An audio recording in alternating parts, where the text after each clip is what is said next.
अस्सलाम वालेकुम।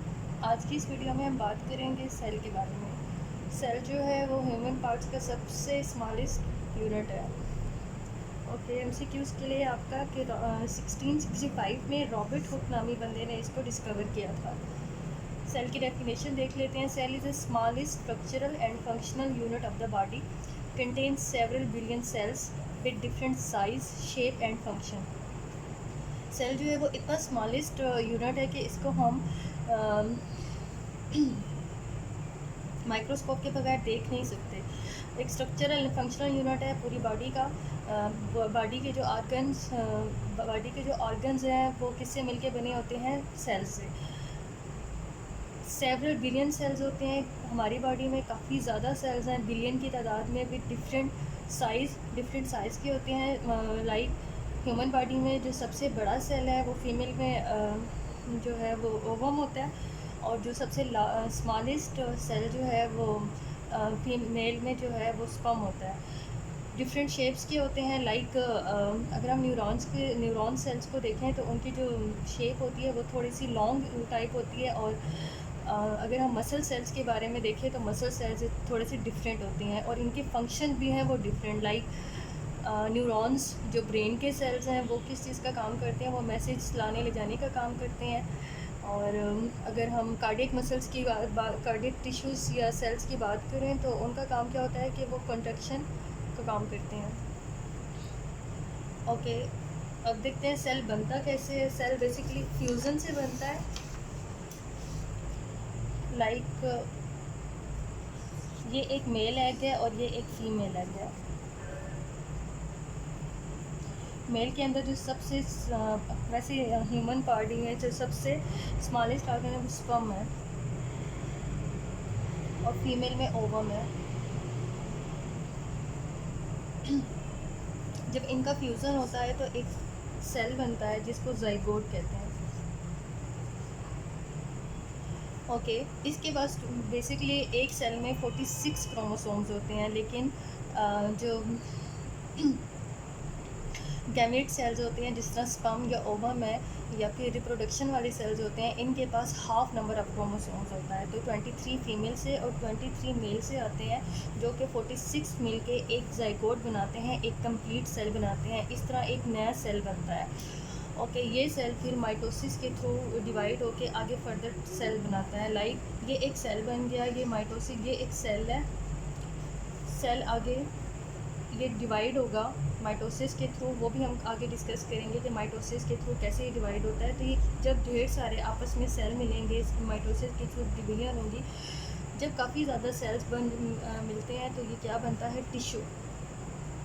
और जब बहुत ज़्यादा टिश्यू आपस में मिल जाते हैं तो एक आर्गन डेवलप होता है। लाइक हमारी बॉडी में काफ़ी ज़्यादा आर्गन है, रेस्पिरेटरी लंग्स हैं, और हार्ट, ब्रेन, किडनी एक्सेट्रा। अगर मैं यहाँ पे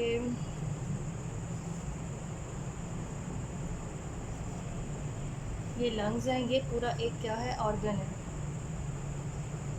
काफ़ी ज़्यादा टिश्यू मिलके एक ऑर्गन बनाते हैं, और जब 3-4 ऑर्गन मिलते हैं तो आपस में एक सिस्टम बनाते हैं। लाइक यहाँ पे ये लंग्स हैं, ट्रेकिया है, माउथ, ये काफ़ी ज़्यादा ऑर्गन है जो मिलके क्या बनाएंगे? एक सिस्टम बनाएंगे, जिसको हम क्या कहेंगे? रेस्पिरेटरी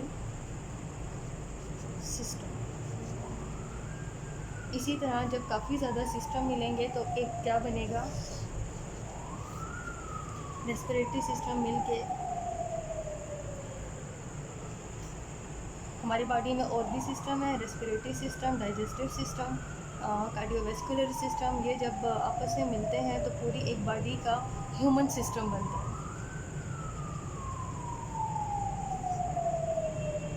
इस तरह सेल से मिलके पूरी बॉडी का, इसलिए इस सेल को बिल्डिंग ब्लॉक भी कहा जाता है, बिकॉज ये छोटे से सेल से स्टार्ट होता है, ढेर सारे मिलके टिश्यूज़ बनाते हैं, फिर एक ऑर्गन बनता है, ऑर्गन से सिस्टम बनते हैं, और सिस्टम आपस में मिलके एक काम करते हैं जिसको ह्यूमन सिस्टम कहा जाता है। ओके, अब हम देख लेते हैं कि सेल के पार्ट्स कितने हैं। सेल के पार्ट्स सबसे पहले उसमें होती है सेल मेम्ब्रेन होती है, देन उसमें न्यूक्लियस है एंड साइटोप्लाज्म। ये तीन इसके मेन जो हैं वो पार्ट्स हैं, और इसके अंदर जो है वो कुछ ऑर्गेनेल्स होते हैं। इसके अंदर कुछ मतलब जिस तरह हमारी बॉडी में ऑर्गन होती हैं, इसी तरह सेल में जो होते हैं वो ऑर्गेनेल्स होती हैं। ऑर्गेनेल्स है, माइटोकॉन्ड्रिया है, एंडोप्लाज्मिक रेटिकुलम है, गोल्गी बॉडी है, ribosomes, lysosome and centrosome. Okay, सबसे पहले हम देख लेते हैं ये सेल है, सेल की मेम्ब्रेन है, कुछ इस तरह से ये सेल होता है। आउटर कवरिंग या फिर इसको क्या कहेंगे, सेल मेम्ब्रेन। सबसे पहले ये सेल मेम्ब्रेन है। सेल मेम्ब्रेन जो है ये क्या करती है कि प्रोटेक्शन का काम करती है, बाकी सारी चीज़ें सेल्स के अंदर होती हैं। इस सेल के अंदर वाले इन्वायरमेंट को इंट्रासेलुलर कहते हैं, बाहर वाले स्पेस को एक्स्ट्रा सेलुलर कहते हैं। ये इंट्रासेलुलर एक्स्ट्रा सेलुलर को आपस में सेपरेट करती है सेल मेम्ब्रेन। इसके बाद न्यूक्लियस है, इस तरह राउंड शेप में अंदर इसके न्यूक्लियस पड़ा हुआ होता है, और न्यूक्लियस के अंदर कुछ इस तरह क्रोमाटिन पड़े हुए होते हैं जिसको जेनेटिक मटेरियल भी कहते हैं।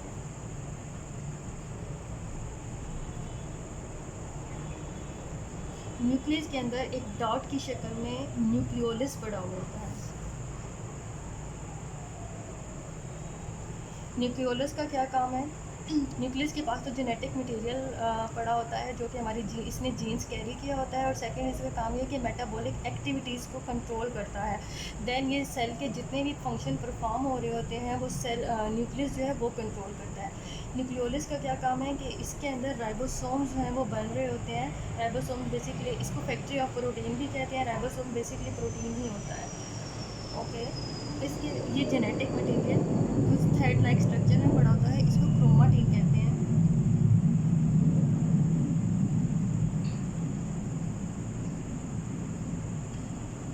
ओके, देन है साइटोप्लाज्म। साइटोप्लाज्म जो है वो यहाँ पे एक जेली लाइक फ्लूइड होता है जो कि पूरी बॉडी में, सेल की बॉडी में प्रेजेंट होता है। बेसिकली ये फ्लूइड होता है।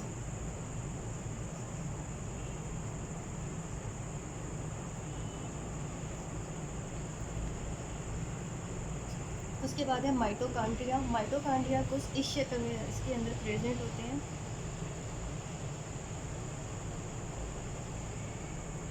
ओके,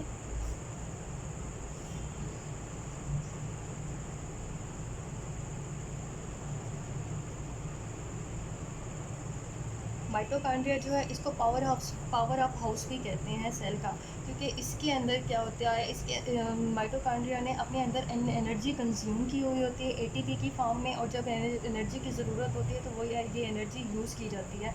माइटोकॉन्ड्रिया हमेशा डबल मेम्ब्रेन इसकी कवरिंग होती है और इसके अंदर एटीपी मौजूद होता है, एडिनो ट्राईफॉस्फेट, ये बेसिकली एनर्जी है। इसके बाद है एंडोप्लाज्मिक रेटिकुलम, बिल्कुल नीचे न्यूक्लियस के साथ कुछ इस तरह से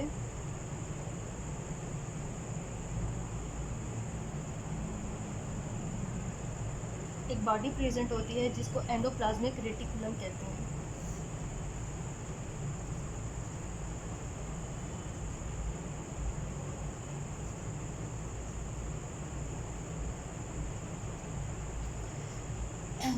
जो राइबोसोम्स न्यूक्लियोलस में, न्यूक्लियस के अंदर न्यूक्लियोलस है, उसके अंदर जो राइबोसोम्स बन रहे होते हैं वो क्या करते हैं, वो यहाँ से ट्रांसपोर्ट होके एंडोप्लाज्मिक रेटिकुलम से ट्रांसपोर्ट होके बाहर आते हैं। एंडोप्लाज्मिक रेटिकुलम बेसिकली दो तरह का होता है। इस एक साइड पे इसके कुछ इस तरह राइबोसोम्स पड़े होते हैं। जिस रेटिकुलम के ऊपर राइबोसोम्स होंगे उसको रफ एंडोप्लाज्मिक रेटिकुलम कहते हैं, और जिसके ऊपर राइबोसोम्स नहीं होते उसको स्मूथ एंडोप्लाज्मिक रेटिकुलम कहा जाता है। ओके, इसके बाद है गोल्जी अपरेटस या गोल्जी बॉडी। बिल्कुल एंडोप्लाज्मिक रेटिकुलम के नीचे इसी की बॉडी पड़ी हुई होती है, गोल्जी अपरेटस या गोल्जी बॉडी इसको कहते हैं।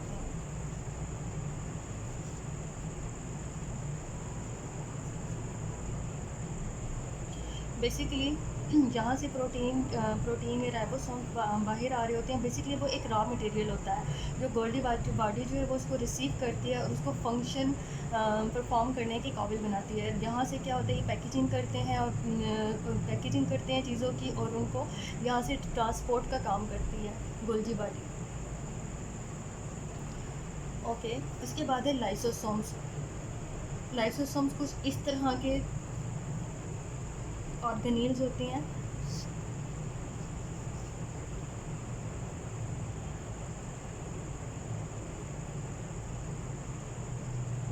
लाइसोसोम को सुसाइडल बैग भी कहते हैं, बिकॉज लाइसोसोम जो है ये क्या करता है कि जो पूरा सेल है उसको ये इनगल्फ कर लेता है। कब करता है, जब सेल काफ़ी एजेड हो जाते हैं या फिर डिस्ट्रॉय हुए होते हैं, उनको ये इनगल्फ कर लेता है, खाने का काम करता है। बेसिकली एक तरह से ये सेल में सफाई का काम करता है। इसका second other name is suicidal bag. ये एक MCQs के लिए है कि लाइसोसोम्स का सेकेंड नेम क्या है। उसके बाद है सेंट्रोसोम। सेंट्रोसोम जो है वो सिलेंड्रिकल शेप्स में होते हैं, कुछ इस तरह पड़े हुए होते हैं साइड पे।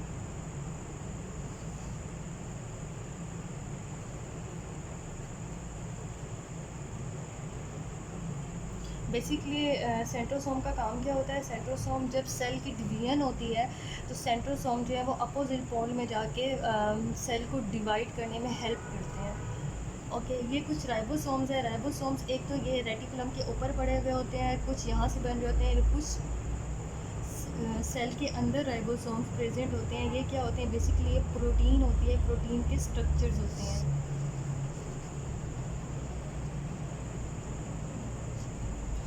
ये तो जस्ट एक इसका इंट्रोडक्शन था, बाकी ये सारी चीज़ें हम वन बाय वन डिस्कस करेंगे अपनी एक नेक्स्ट वीडियो में।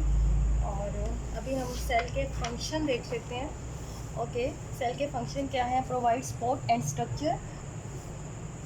स्ट्रक्चर कैसे, हमारी बॉडी का जो स्ट्रक्चर है, लाइक स्किन को अगर हम देखें, स्किन एक स्ट्रक्चर है, और स्किन जो है वो काफ़ी ज़्यादा सेल से मिल के बनी होती है, और ये क्या करती है, सपोर्ट प्रोवाइड करती है। हमारे जो अदर ऑर्गन्स हैं उनको सपोर्ट प्रोवाइड करती है।